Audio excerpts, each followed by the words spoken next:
Well, howdy there, Internet people. It's Bo again. So, today we're going to talk about Trump and Pence and loss and gain.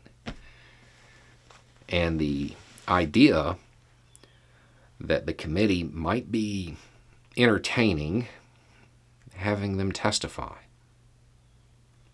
A lot of questions about it. Personal opinion, I don't think Trump has the courage to do it.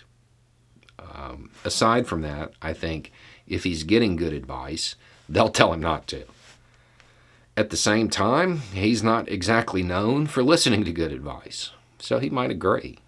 And if he does, personal opinion, there's kind of two options. He's going to go in there and give very dry yes-no answers. Not answering that, don't remember that. Kind of a useless interview. The other thing that I could see happening is the committee provoking him and sending him into rants. And if that happens, I'd give it a pretty high likelihood that he perjures himself during it. Now, I don't know if I would allow Trump to testify live, unless you had the ability to cut his mic while still allowing it to record. But for Trump, he has everything to lose. He has everything to lose by doing this. At the moment, he gets to stand from afar and say, that's not true, that's not true, under oath with the committee there to rebut with evidence that they have gotten from other places. That's a dangerous proposition for him. On the other hand, you have Pence. Pence has everything to gain. Pence has everything to gain. This is a person that it doesn't matter how you feel about him politically or even as a human being, okay? I do not believe that man would swear to tell the truth, the whole truth, and nothing but the truth. So help him God, and then lie. I don't think that would happen. There's a lot of things to question about Pence. His faith isn't one of them. I think that'd be a very strong motivator for him. So I think he'd give truthful testimony. And then you also have to factor in his position. Where he's at now, he's kind of a pariah within the Republican Party. He could walk in there, what amounts to a vice president that will go nowhere else, and walk out one of the most respected people in the Republican Party. Because based on the other testimony, we have a pretty good idea of what his testimony is going to be.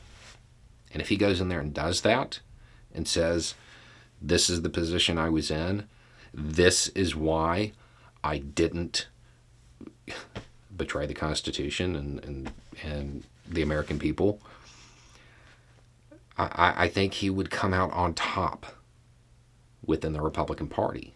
I think his stature would elevate a lot. He has everything to gain. So you have one person with everything to lose, the other with everything to gain. Again, I don't know about the method of doing it. With somebody like Pence, it would probably be best to do it behind closed doors first. Just out of his personality, it might be better to get him past those barriers, because I don't think he's going to want to talk about it. But I also don't think he'd lie. So I would do it in a casual conversation to begin with, and then see about a live testimony. But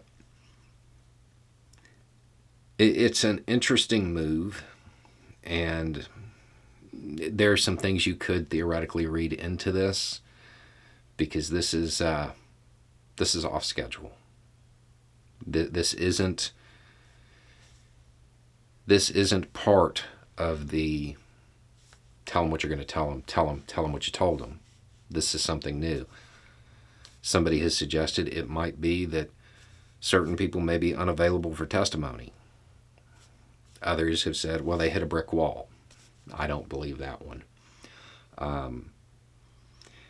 And others suggest that it's a way of putting Trump on the record and forcing his public actions to reflect that private testimony if they were to allow him to do it behind closed doors.